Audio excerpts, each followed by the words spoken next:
el 3.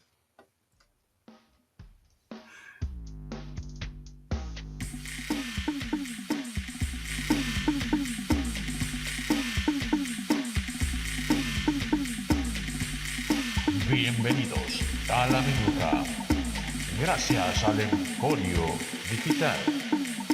Búscanos en www.elemporiodigital.com.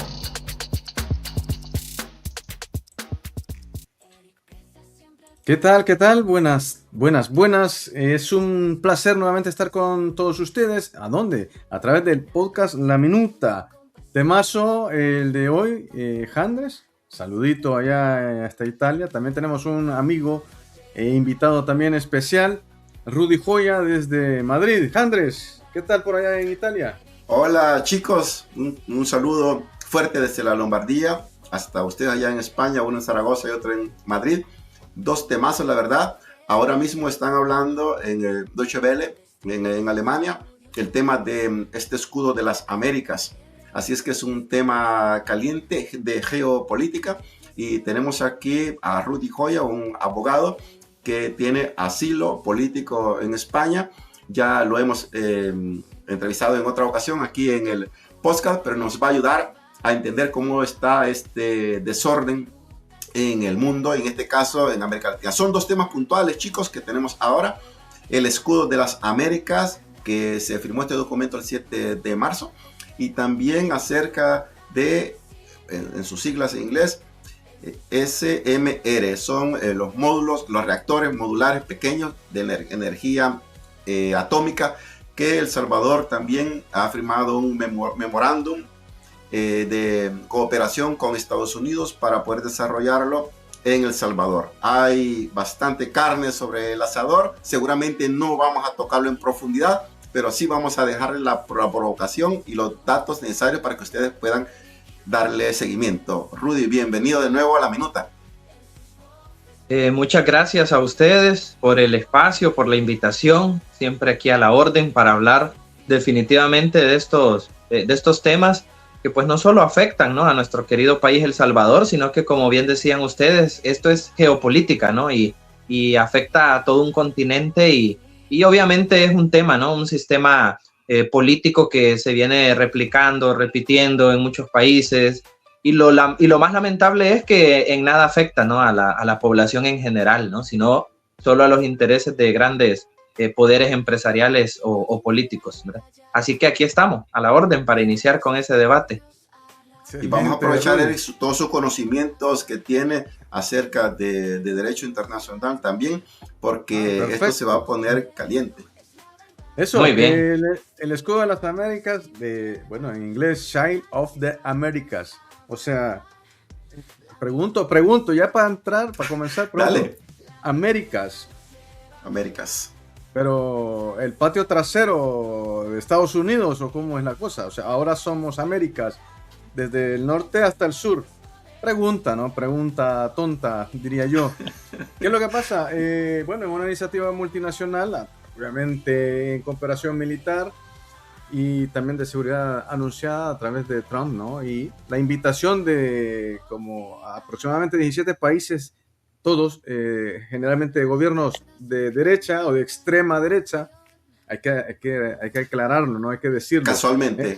Casualmente, no sé por qué, casualmente está Milei, está Nayib Bukele, está el nuevo presidente Noboa, de Ecuador. ¿Quién más? El de Paraguay, Santiago Peña, el de Chile, el nuevo presidente, ¿cómo se llama? José Antonio Cast. Sí. Bueno, y ya sabemos que dicen estos presidentes. ¿Quiénes faltaron? Países enormes, grandes. Los grandes ausentes. México. Bueno, comenzamos desde el norte: Canadá, México, Brasil, Colombia. ¿Venezuela está? No. Obviamente. Maduro sí está en Estados Unidos, pero no es que es representando, ¿no? Quizás. Bueno, lo dejo yo ahí porque, claro, si bien es cierto, es interesante sobre qué se va a llevar, qué es esta situación, ¿no? ¿Cuál es el enfoque? Voy a leer un poco sobre lo que trata la conciliación contra los carteles, ¿no? Ese es en principio lo que es todo este asunto del Child of America. Dice que busca o coordinar esfuerzos militares, intercambio de inteligencia y operaciones conjuntas entre países del hemisferio occidental para combatir organizaciones criminales transnacionales, especialmente los carteles de la droga. Bueno, hace poco hemos visto caer en México a uno, ¿no? Sí. El Mencho.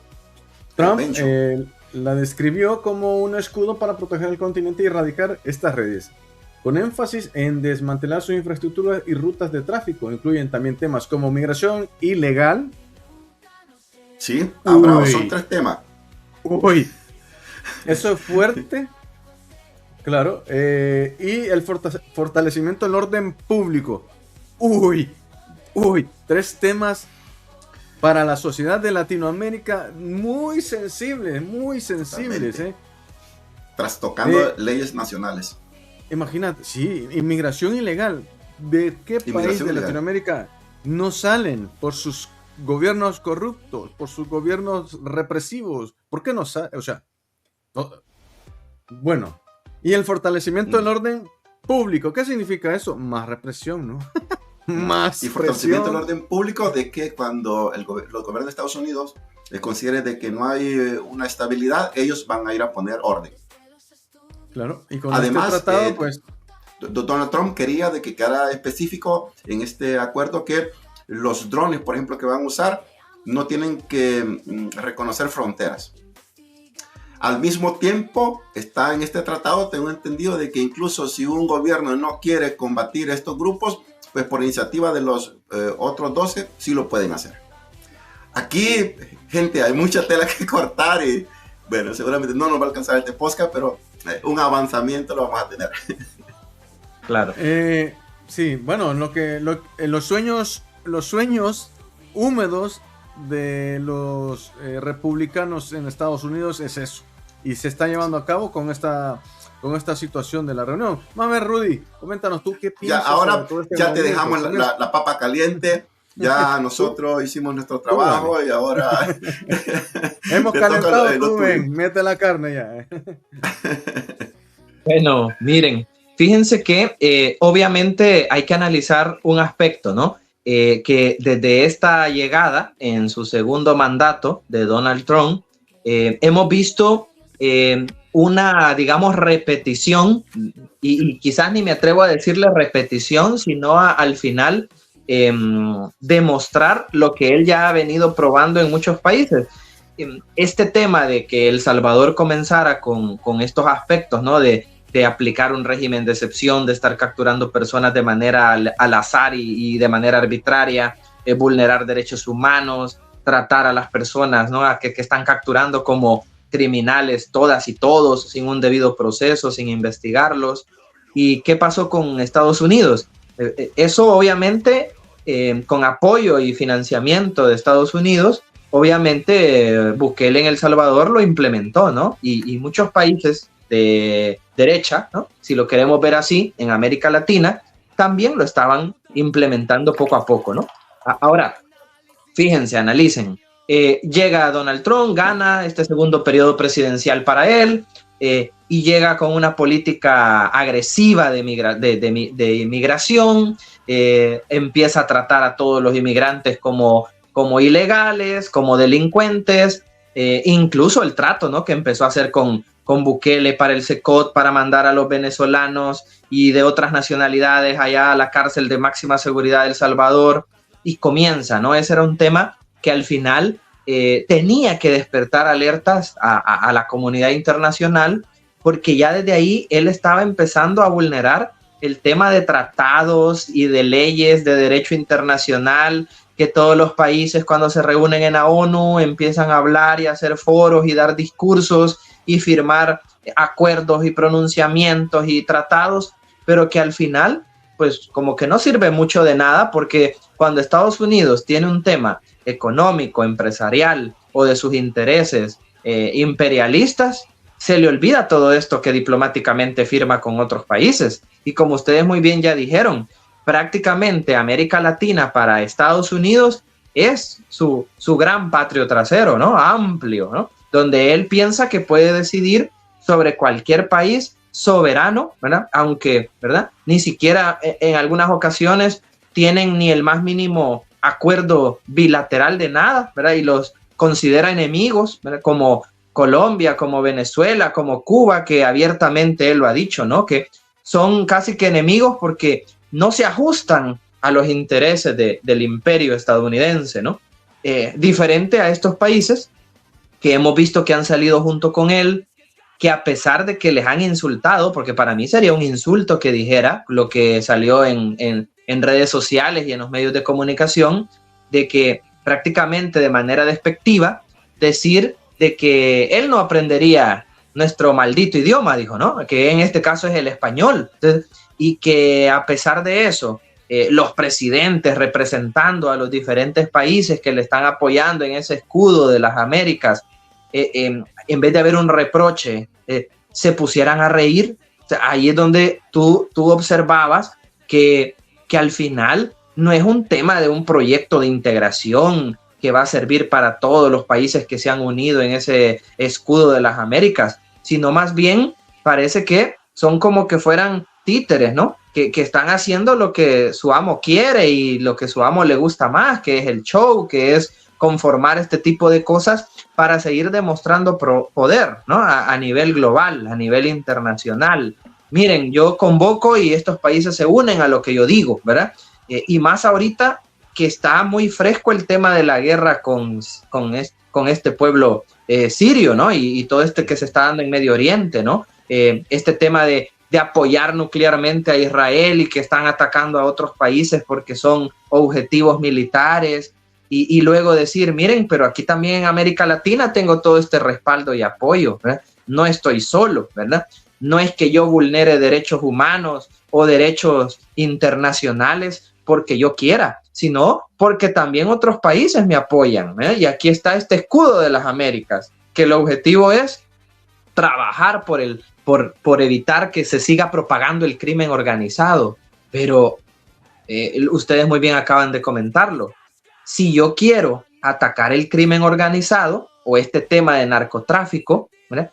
Con los países que más tuve que haber hecho acuerdos de verdad de fortalecer ese aspecto, si yo estoy preocupado por el tema del narcotráfico, de la inmigración ilegal, del crimen organizado, era con países como México, que yo tengo a la par, que por medio de las fronteras con ellos es que de repente pasan que drogas, que pueden pasar bandas criminales, ilícitos o personas indocumentadas que están buscando una mejor condición de vida y que vienen de esos países, que muchos de esos países han firmado ahorita con él, ¿no?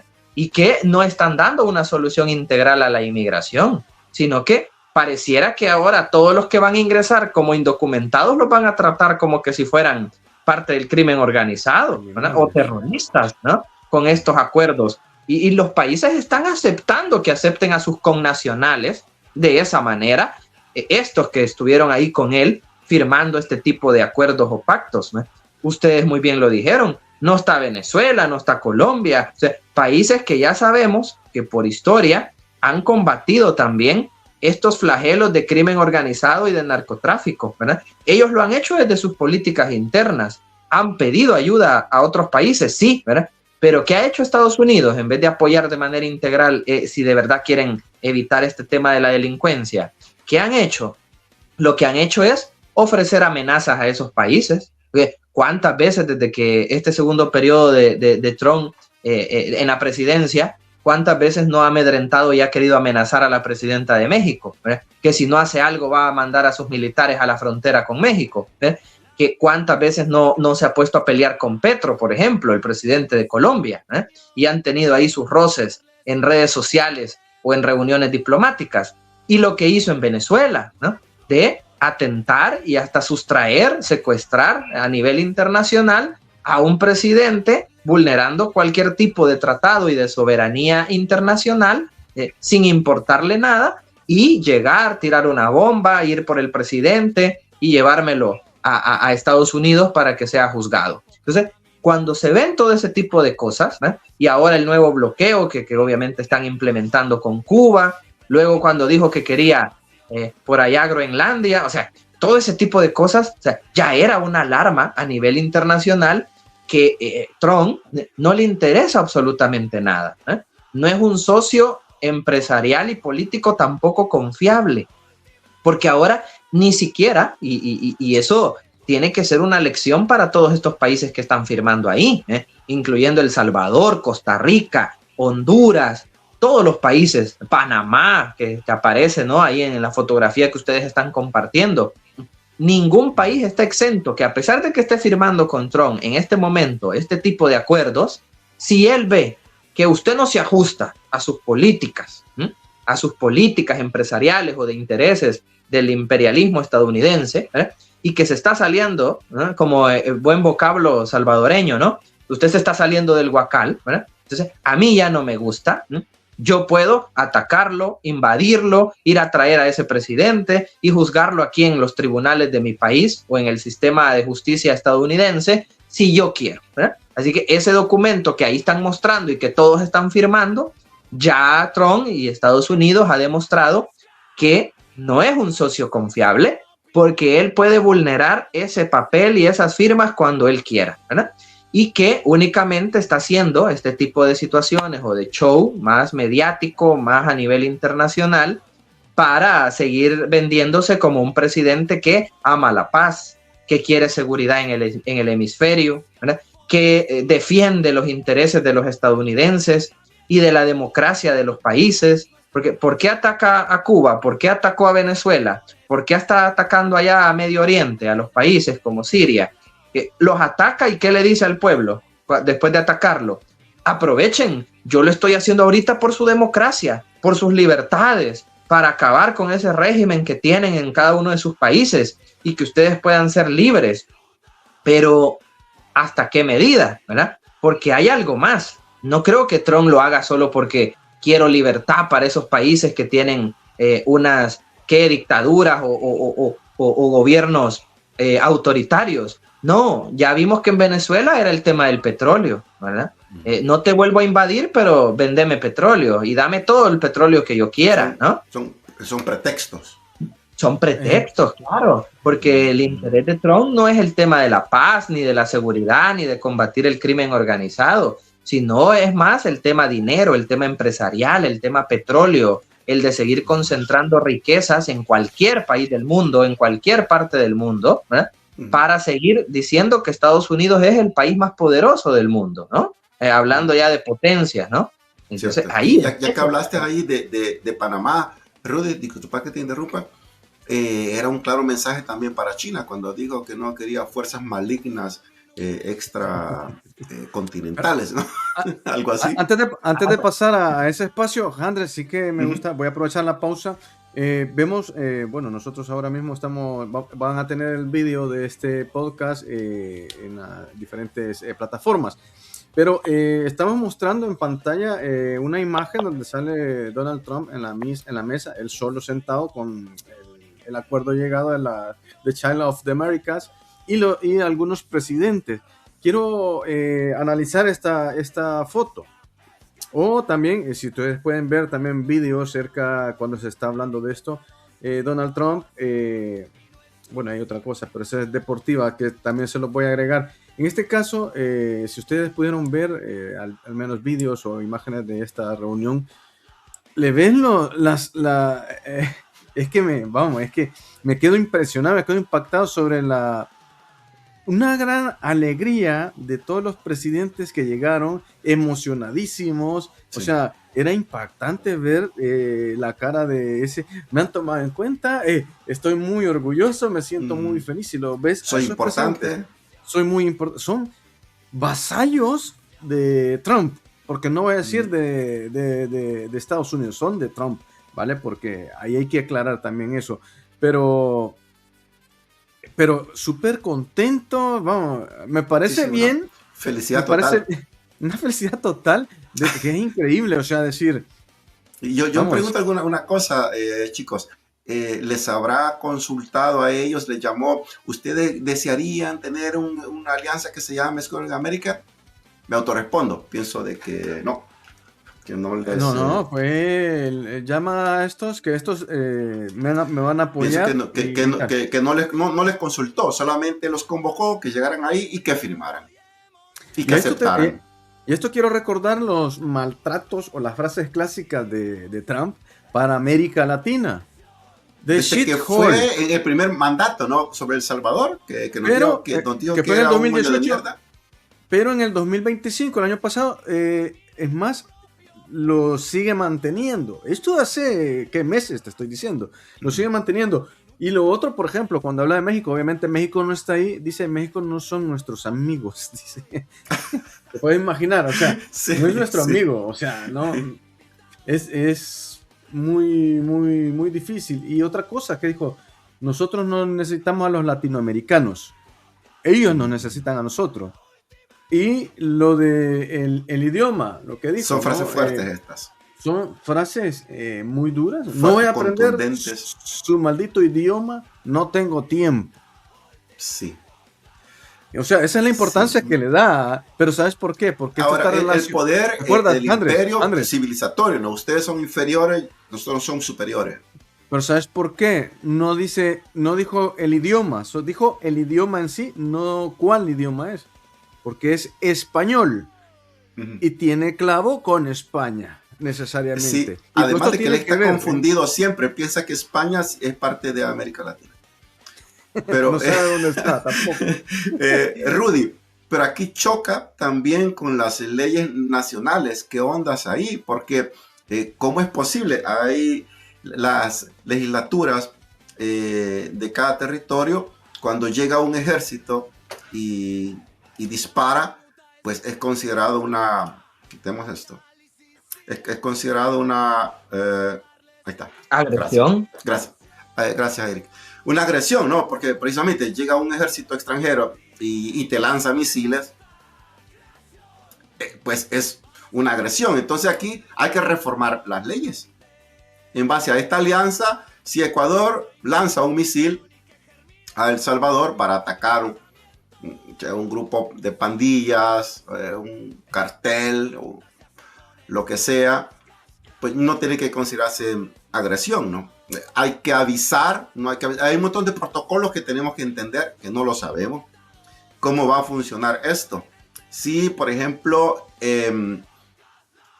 Panamá descubre con su inteligencia, porque aquí también tiene que haber un intercambio de inteligencia entre los ejércitos, los servicios secretos, imágenes satelitales. Si Panamá descubre, tiene que avisar, mire, atacaré este campamento de narcotráfico en Ecuador. Y tac, lanza un misil. Y Noboa dice, muchas gracias porque tiró misiles. Aquí tenemos que entender cómo funcionan también las leyes en cada territorio. Hay que reformarlas, hay que adecuarlas. O sea, aquí nos han agarrado pues con las manos arriba. Yo le voy a poner un ejemplo. Fíjense que obviamente sabemos que cada país tiene su constitución, tiene su legislación, sus propias leyes, pero la mayoría de constituciones de América Latina, y claro, yo pongo de principal ejemplo el de El Salvador, porque obviamente es la constitución que yo conozco, ¿no? Por haber sido abogado allá tantos años en El Salvador, pero, sí. Por ejemplo, en la nuestra, que no es diferente al de otros países de América Latina o de Centroamérica que han firmado con Trump este tema de este acuerdo, en la Constitución de El Salvador dice que cualquier tratado, acuerdo o legislación internacional en el cual El Salvador la firme también y la suscriba, va a convertirse en ley de la República. Es decir, okay. si usted, presidente... Va sobre la Constitución Nacional. Sí, si usted, presidente, si usted, Estado salvadoreño, firmó un tratado internacional con un país o con una organización internacional como la ONU o qué sé yo, ¿verdad? Luego, el proceso o el filtro es, usted ya lo firmó, ya lo ratificó, perfecto. Okay. A nivel internacional se tiene que cumplir, pero ¿qué pasa a nivel nacional? Tiene que ir eso a la Asamblea Legislativa y la Asamblea Legislativa ratificarlo para que se vuelva ley de la República también, ¿verdad? Claro. Publicarlo en el diario oficial. En el diario oficial y todo eso. ¿Y qué dice la Constitución? Si hay un una ilegalidad o una contrapostura entre nuestra Constitución y esa legislación internacional que aprobó El Salvador, va a prevalecer la internacional que sobre la Constitución. Dice okay, la Constitución salvadoreña. Ahora, pero lo único, dice, que no va a ser superior es que si esos tratados internacionales quieren vulnerar la soberanía nacional, ahí sí va a estar por encima la Constitución. Porque nadie tiene que vulnerar la soberanía nacional. ¿Por qué? Porque la soberanía nacional ya no depende de los diputados o de la asamblea, sino que el poder recae en el pueblo, ¿no? En los votantes, en toda la población, en lo que quiere la población, ¿no? Pero miren, ya lo vulneró varias veces el presidente Bukele con su amigo Trump. Rudy, que esto justamente te iba a preguntar, si es que eso ya existe, ¿no? En todos los países, ¿no? Pero claro, y se ha vulnerado también. Ahora, ¿cuál va a ser la diferencia? Si bien es cierto, obviamente cada país tiene sus leyes, obviamente cada país puede actuar como el gobierno vigente, pues así lo desee, dependiendo de sus mayorías en el Senado, en la Asamblea, obviamente, ¿no? Pero sí que hay dos puntos importantes, quizás. Según el tratado, no va a haber, o va a haber cero violación directa. Eso es lo que se dice, ¿no? No hay ninguna cláusula que permita que Estados Unidos se maneje de manera unilateral o de manera para poder actuar, ¿no? Encima sobre los otros países. Eso ya existe, o sea, y que lo hemos visto que no ha sido así, que hemos visto actuar a Estados Unidos interviniendo en los países. Hablemos de las guerras, antes, las guerras nacionales, las guerras civiles en los países de Centroamérica, por ejemplo, pasado. Hemos visto que ha llegado a Panamá que por atraer al expresidente panameño, que está en la cárcel, por narcotráfico, etcétera. Hemos visto cómo ha llegado a Venezuela y sacó a Maduro. Pero vamos, que puede actuar. ¿Qué es lo que dice Donald Trump? Imagínate, o sea, está en una cosa poniendo un supuestamente tratado y dice, obviamente esto no va a pasar según el tratado, ¿no? Pero dice Donald Trump, dice, a mí solo díganme en dónde están. O sea, explícitamente te está diciendo que lo que está escrito aquí, lo que estamos firmando, no va a pasar. Va a pasar lo que yo diga o lo que yo ordene y mi acción. Punto. Correcto. Yo quiero, antes de que nos responda Rudy, poner más carne sobre el asador. Vaya, y si se dan estos ataques y muere gente civil que no tiene nada que ver, ¿quién va a responder? Correcto. Ahí está el tema. No se hacen, Andre. Ahí está el tema grave. Ahí está el tema más grave, diría yo. Porque es como que este acuerdo le está dando permiso a todos los países que se están aliando a Trump y a Estados Unidos, que si ellos ven que en sus países hay una amenaza, lo que decía, por ejemplo, Eric, le digo a Trump, a su gobierno, aquí hay una amenaza y me va a tirar una bomba y no importa si eran culpables, inocentes o una banda criminal, pero él va a atacar, ¿verdad? Porque según los países que firmaron están colaborando con el combate al crimen organizado con él, ¿verdad? Con Estados Unidos, y si yo apoyo a Estados Unidos, también estoy apoyando a las Américas, ¿verdad? Porque los países de América Latina van a estar libres de crimen organizado. Pero ustedes sabían que con el ataque de Venezuela, que para capturar a Maduro, El Salvador, a través de, creo que muchos no lo sabían, pero desde que Trump llegó a este segundo periodo presidencial, en el aeropuerto internacional de El Salvador, hay una parte del aeropuerto donde han prácticamente custodiado y acordonado para hacer una mini base militar estadounidense, y que ahí pasan varios de los aviones de guerra que controlan al resto de América Latina, estacionados, esos aviones estadounidenses. Y hay bastante información que corrió luego del ataque a Venezuela y que capturaron al presidente Maduro y su esposa, que uno de los aviones que salió precisamente para atacar a Venezuela salió del aeropuerto internacional de El Salvador, ¿verdad? A sumarse a ese ataque y a ese operativo que estaba planificado ya. Es decir, el utilizar bases militares en otros países con los que yo militarmente tengo acuerdos para tener aviones o soldados estadounidenses y estar más cerca de los países que para mí son mis enemigos, ¿verdad? O mis objetivos de ataque, ¿eh? Estados Unidos, claro, lo ha hecho por años, pero ahora lo hace incluso a expensas de los gobiernos. ¿Por qué se ha enojado aquí con el gobierno acá español? Porque el presidente de España le dijo abiertamente a Pedro Sánchez que en esa guerra que está haciendo hoy con Siria ni se le ocurra utilizar las bases militares aéreas españolas, aunque sean estadounidenses, pero que no le iba a dar permiso en cielo español para que aviones despegaran o aterrizaran con el objetivo de seguir atacando a estos países del Medio Oriente. Entonces, porque no quiere guerra España, no quiere apoyar otra guerra ilegal. Entonces, y así se han ido sumando otros países de Europa. Entonces, con eso él se enojó porque hasta dijo, ¿no?, que todas las bases militares de los diversos países es propiedad de Estados Unidos y él podía hacer lo que quiera. Ajá, pero se le ha olvidado que para tener esas bases militares en esos países, ¿qué hizo antes? Llegar a acuerdos diplomáticos con esos países, porque no es que Estados Unidos tenía territorio en todos los países donde tiene bases militares, ¿no?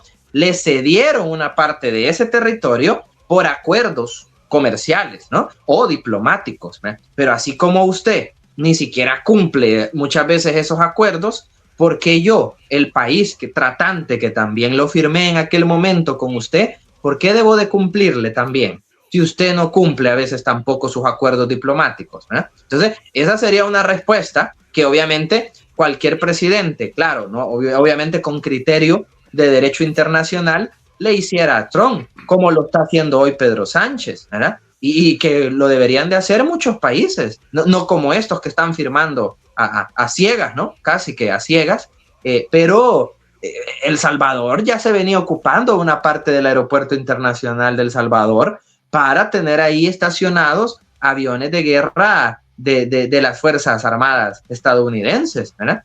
Y a través de eso han podido tener una logística más fácil para atacar, por ejemplo, a Venezuela, lo que pasó al inicio de este año. Fue cómplice, digamos, como está haciendo Italia, cómplice de lo que está sucediendo en Irán. Voy a aprovechar, esto es La Minuta. Vamos a agradecer a todas las personas que escuchan el podcast a través de todas las aplicaciones de audio, ya sea Amazon Music, Spotify, iOS, sistema App.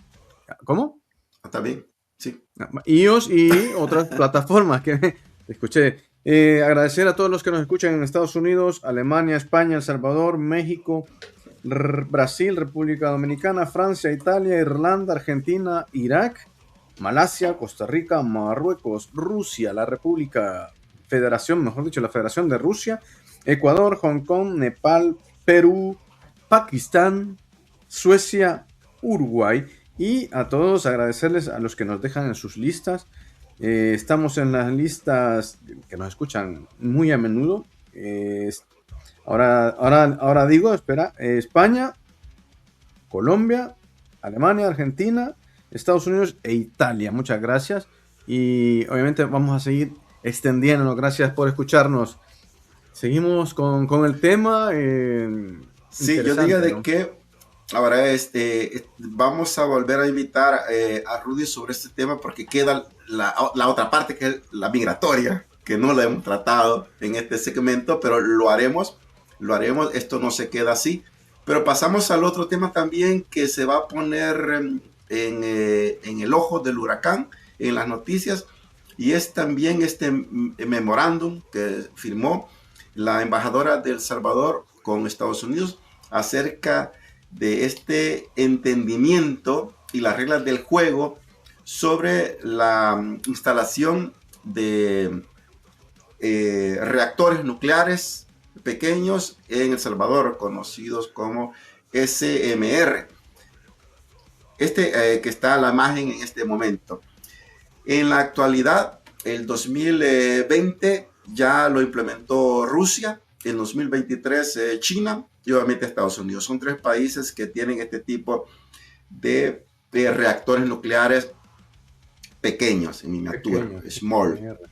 Vamos a ver, de acuerdo a este programa FIRST que le llaman, vamos a analizar todos estos aspectos que también son candentes y calientes, que son serán tendencia. También la Unión Europea está hablando, por ejemplo, ayer Ursula von der Leyen dijo que lamentaba de que en los años 90 la Unión Europea había abandonado los programas nucleares en la Unión Europea, y ya habían venido hablando el año pasado también de los SMR, ¿no? De estos reactores nucleares modulares pequeños. Se está hablando de eso, sobre este tipo de energía, y al parecer El Salvador ya firmó este memorándum. No es un contrato, es un memorándum, pero que también tiene letras pequeñas, y en las letras pequeñas vive el diablo, y son las que tenemos que estudiar. Así que pasemos a ese argumento, Eric. Sí, hay unas cosas sobre los SMR. Dice, obviamente ya nos ha explicado un poco, los reactores nucleares que son pequeños, ¿no? Que los tradicionales pueden caber en un contenedor o ser transportados. Imagínate, o sea, qué tan modernos son, ¿no? Son más seguros, rápidos de construir y escalables.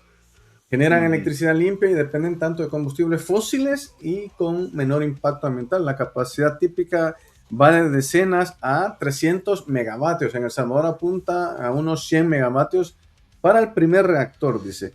Sí que hay avances actuales en el año 2025-2026, la cooperación internacional, el apoyo de Estados Unidos al programa FIRST, que lo comentabas tú, Canadá y la IAEA. En junio del 2025, El Salvador puede ser el primer taller regional en América Latina para esto. Hay 2 posibilidades, se han analizado para poder tener estos reactores en El Salvador. La parte de Chalatenango, 40 kilómetros al noroeste de San Salvador, y en San Vicente, 70 kilómetros al este. La IAE ya revisó la seguridad de los terrenos, o sea que esto es cerca de San Salvador. Imagínate tú, donde hay mayor población en El Salvador, vamos a tener uno seguramente. Y en San Vicente, que hay menos población, pero seguramente te coloca. Y según esto hay un cronograma, sí, por ahí, el volcán de San Vicente, imagínate, qué bien, que tuvo actividad sísmica, bueno, actividad volcánica hace unos cuantos años. El cronograma, se planea el primer reactor en 7 años, ¿vale? Entre el 2031 y 2032, el primero será una investigación para capacitar personal y luego potencia. En el marco legal ya se aprobaron la ley de energía nuclear y crearon el OIP, organismo para la implementación del programa de energía nuclear. Por Daniel Álvarez, también presidente de CEL. El objetivo, el 26% de la electricidad al país hasta el año 2050. Interesantísimo. Yo creo que también es una parte de oportunidad. El país tiene que buscar opciones y maneras de poder tener algo por la cual poder tener inversión extranjera, que es muy necesaria. También, aparte de eso, la energía nuclear, pues te abastece de energía, ya sea energía eléctrica, otro tipo de situaciones que puede aprovechar El Salvador para poder explotarlas y así poder tener mayores ingresos a nivel de país.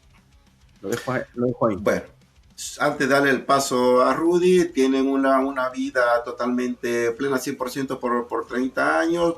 Los valores de los módulos van de 1.000 millones a 3.000 millones de la 4ª generación. Se pueden construir en unos 5 años, en diferencia de los reactores normales que se demoran 15 años. Finlandia se demoró 16 años, por ejemplo, el más nuevo aquí, por estos lados. Mitos, pro, contra, riesgos. Bueno, le damos la palabra a Rudy porque también tenemos ahí algunas opiniones que dar. Rudy, pan caliente.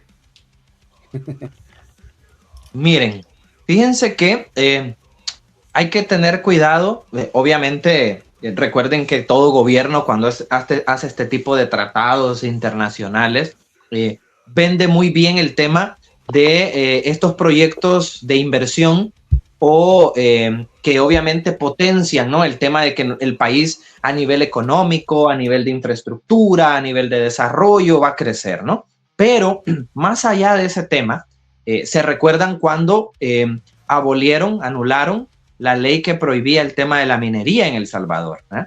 Y aprobaron una donde permite hoy la minería, ¿no? Pero la minería, digamos, verde, ¿no? Según dijo el presidente, ¿no? Aquella que contamina menos, para que, por el tema de los ambientalistas que ya estaban criticando también este aspecto, y que la contaminación y todas las perjudicaciones al tema de salud que iba a tener este tema a la población, ¿no?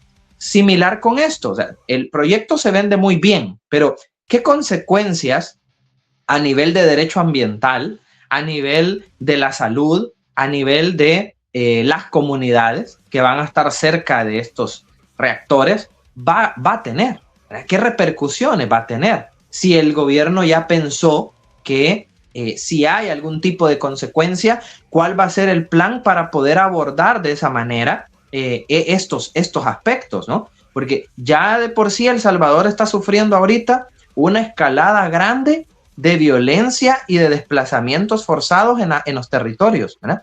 Están desalojando a muchas comunidades para instalar proyectos que el gobierno, claro, vea, con la ley de expropiación dice, bueno, yo aquí en este pedazo de territorio tenemos pensado hacer un proyecto a gran escala nacional que es de interés nacional, ¿verdad? Porque van a venir a invertir de otros países, empresas grandes o a nivel gubernamental, ¿no? De país a país.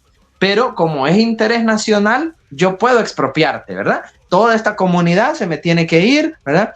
¿A dónde? No sé, ¿verdad? Por ahí les tenemos algún otro terrenito para que ahí se ubiquen y les vamos a dar tanto, ¿no?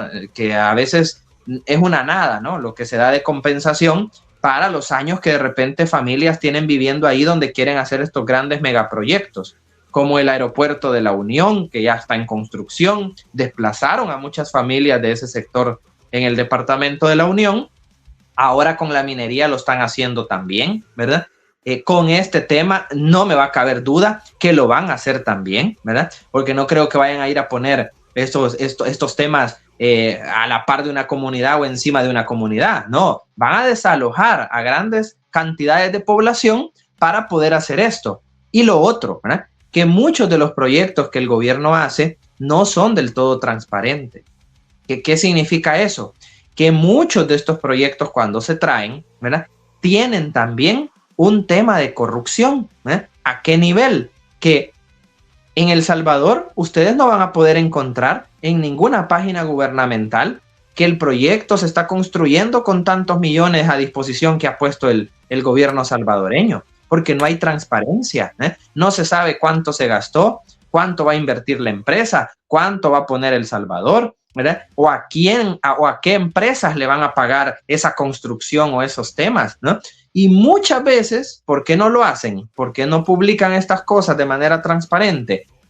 Porque normalmente son precisamente amigos, familiares del clan Bukele que están alrededor de él, que hacen estas empresas de un día para otro y que las registran en el país, y que son ellos los que al final reciben esos fondos públicos para la construcción elevadísimo a veces, ¿no? Si esta cosa va a costar 1 millón, nosotros pongámosle 2 millones, ¿verdad?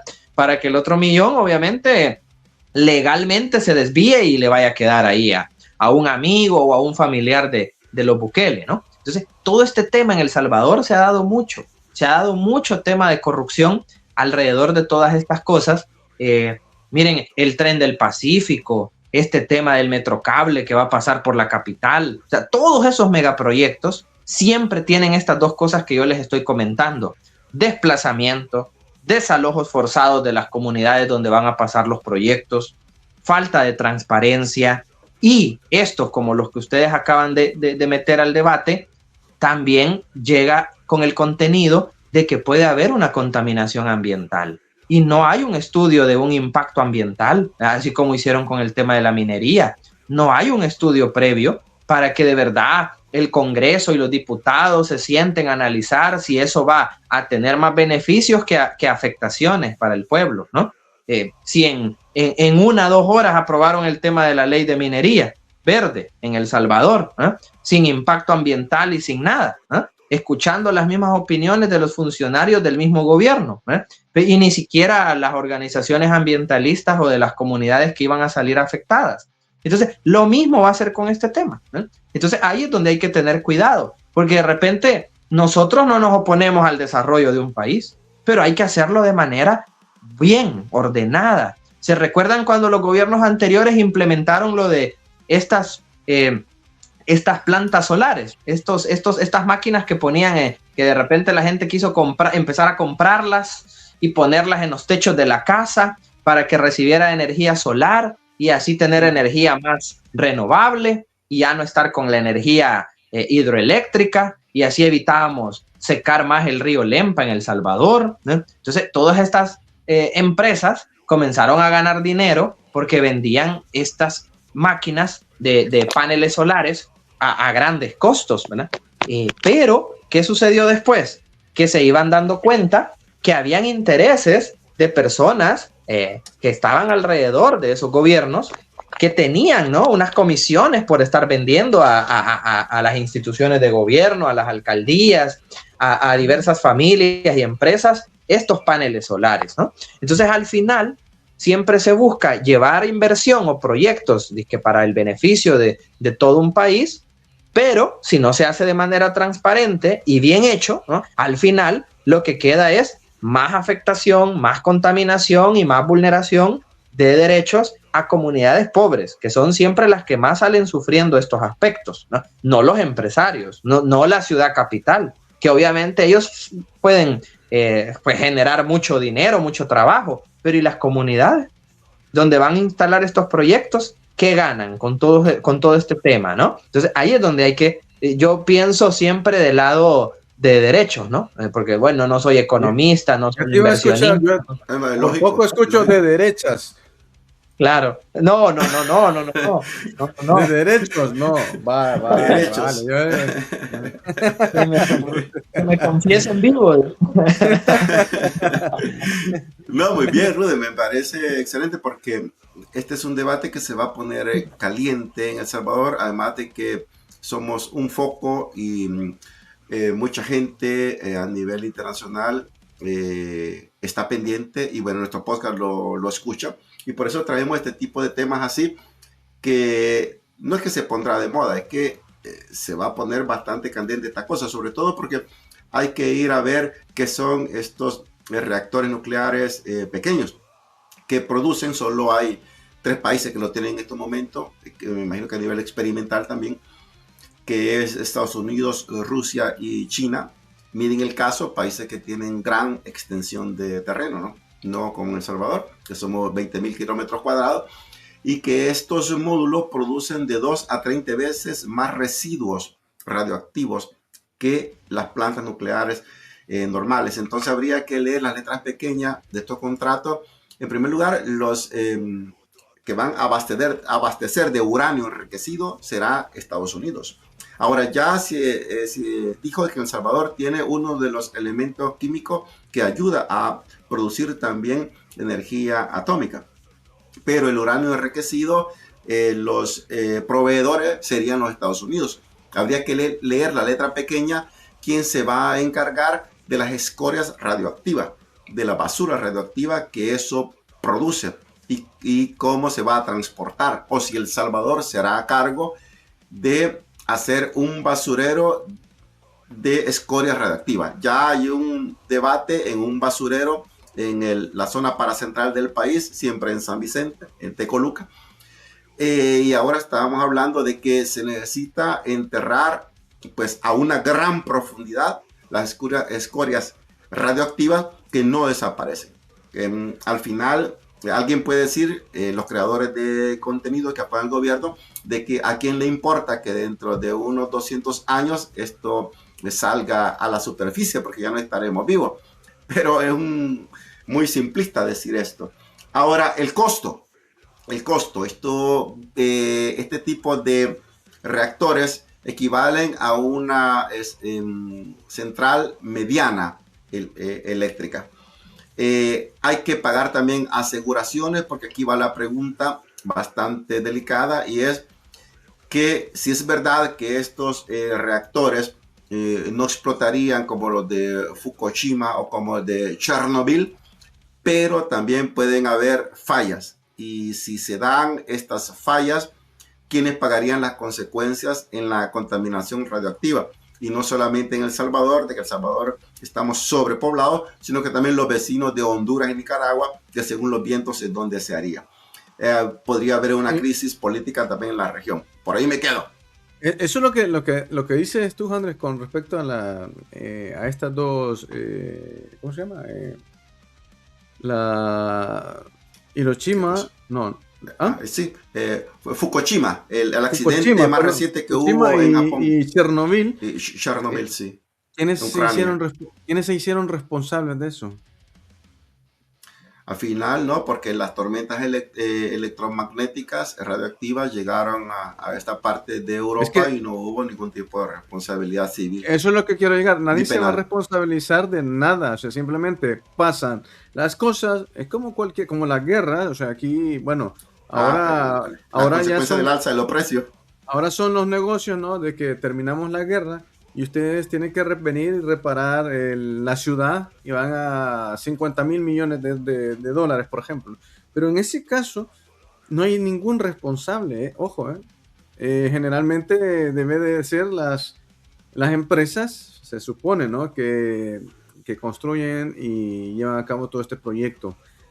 Pueden ser locales, nacionales, o pueden ser extranjeras, para el caso de este convenio con Estados Unidos y las agencias estas que llevan toda esta situación. Pero el Estado es el responsable al final, a través del gobierno que ha firmado. Pero ellos, ¿dónde van a estar si esto sucede? Ya no van a existir. O sea, este es un acuerdo de cheque en blanco para las cosas que van a pasar a futuro, como dijeron los otros. No me importa que de aquí a 200 años esto se pudre, porque no voy a estar yo. Es de una manera de pensar demasiado egoísta, ¿vale? Irresponsable, totalmente, Andrés. Ahí yo también me quedo hasta ahí. Casi vamos llegando a la hora. Yo creo que vamos sintetizando para ir finalizando. Andrés y Rudy. Rudy, ¿qué piensas tú sobre este tema? Es muy este desorden también. Miren, todos los análisis y digamos debates o pensamientos son definitivamente válidos, pero lo más importante es lo que acaba de comentar mi estimado Andrés en el tema de territorio, ¿verdad? Porque si tú te pones a pensar, precisamente estos tres países que experimentalmente han instalado este tipo de proyectos tienen una dimensión territorial grandísima, que muy bien pueden implementar estos proyectos y que a grandes kilómetros a su alrededor no haya población, digamos, residiendo o viviendo y que pueda salir, digamos, afectada. Pero ¿y en El Salvador dónde lo pensás? Ya tenemos algunas ideas de los lugares allá en la zona norte o de Chalatenango donde lo quieren poner, pero la pregunta, digamos, irónica sería, ¿dónde piensas ponerlo si no hay casi ni 1 kilómetro cuadrado de El Salvador donde al menos una persona o familia viva? Porque ya ni cabemos. O sea, para un país tan pequeño del hemisferio latinoamericano, que seamos casi ya 7, 8 millones de personas viviendo en El Salvador, ¿verdad? Ya no hay espacios, ¿eh? Si de repente tú vas a las zonas de las urbes de San Salvador, Santa Tecla, Santa Ana, San Miguel, y tú ya estás viendo casas y colonias hasta en las montañas y en las colinas, ¿verdad? Entonces, ¿a dónde vas a ir a poner este tipo de megaproyectos, ¿verdad? Entonces, al final, es lo que les digo, es un tema más de popularidad, de moda, de vender bonito, ¿no? El tema de estos proyectos, sin analizar antes si le conviene a El Salvador, si no le conviene al país, si va a tener más afectaciones que beneficios, lo que ustedes decían, si sucede este tipo de accidentes, como por ejemplo estas que nadie quisiera, ¿no? Explosiones, muertes de radioactividad. ¿Quién se va a encargar de responder a las víctimas, a las muertes que ocasione? ¿Quién va a pagar esos daños? ¿O quién va a limpiar eso precisamente? Si ni siquiera tenemos empresas especializadas en eso en El Salvador. ¿Qué nos va a tocar? ¿Gastar millones para que otra empresa extranjera que sepa eso lo vaya a hacer a nuestro territorio. Entonces, ¿qué ganancias van a quedar? O sea, son tantas preguntas y pocas respuestas frente a un gobierno que no es transparente. Ese es el problema, ¿eh? Porque muchas preguntas pueden haber si el presidente se pusiera con una mesa de diálogo a analizar todos estos megaproyectos y contestar todas las preguntas a la prensa, a los ambientalistas y a quienes deseen. Pero como ya sabemos que no va a pasar, entonces al final, pues ya sabemos que esas respuestas nunca van a existir, sino que al final lo que va a prevalecer son los intereses empresariales, pues, del egoísmo de este clan Bukele que solo quiere seguir llenando las bolsas a costillas de esto, ¿no? Rudy, hasta que entre 30 y 40 años nosotros estemos a punto de producir una bomba atómica, entonces va a cambiar el tema. Señor. Como comienza todo, termina todo, ¿no? Pues interesante el tema, de verdad, me ha gustado muchísimo, Rudy, Handler. Vamos cerrando, digo, porque por cuestiones de tiempo, obviamente, hemos llegado casi al final. Andrés, vamos con el cierre. No, este es un tema que queda abierto y vamos a invitar nuevamente a Rudy porque esto se va a armar un debate, pero tremendo a nivel de América Latina. Este es siempre un tema geopolítico, ya sea del escudo de las Américas como de los reactores nucleares pequeños. Son dos temas geopolíticos de los que indiscutiblemente aquí nos van a tener hablando acerca de esto. Estamos preparando un tema acerca de Argentina, la economía, de Milei y todo eso. Y la gente que nos siguen de Argentina, pues esperemos no decepcionarles con nuestros análisis. Hay que decirle que hay mucha información oficial, ¿vale? Información oficial. Yo lo dejo ahí porque, claro, eso ya es otra cosa. Vamos a investigar más, vamos a darle más información, no solamente la oficial, también hay que ver otro tipo de estudios. Rudy, te agradecemos un montón haber estado con nosotros. Tus conocimientos técnicos son importantes para ir entendiendo qué está pasando. Algunos llaman que es un desorden para crear un nuevo orden. Correcto. Y a la vez crear, según nuevo derecho y legislación internacional, ¿no? A conveniencia de estos sistemas políticos ultraderechistas y empresariales, ¿no? Es lo más grave, ¿no? Porque ahora como que pareciera que ya el tema de derechos sociales, de derechos humanos, ya pasó de moda y ahora tiene que prevalecer el tema de derecho empresarial y geopolítico, ¿no? Y así que definitivamente hay que tener cuidado. Pues Muchas nada, gracias. nos despedimos. Muchas gracias. Nos vemos, nos escuchamos. Hasta la próxima. Gracias, Rudy, por haber estado con nosotros. Y como te dice Andrés, esperemos volverte a tener aquí con nosotros en el podcast La Minuta. Muchas gracias. Claro. Saludos hasta Madrid. Bueno, un gusto, claro. Nos vemos hasta la próxima.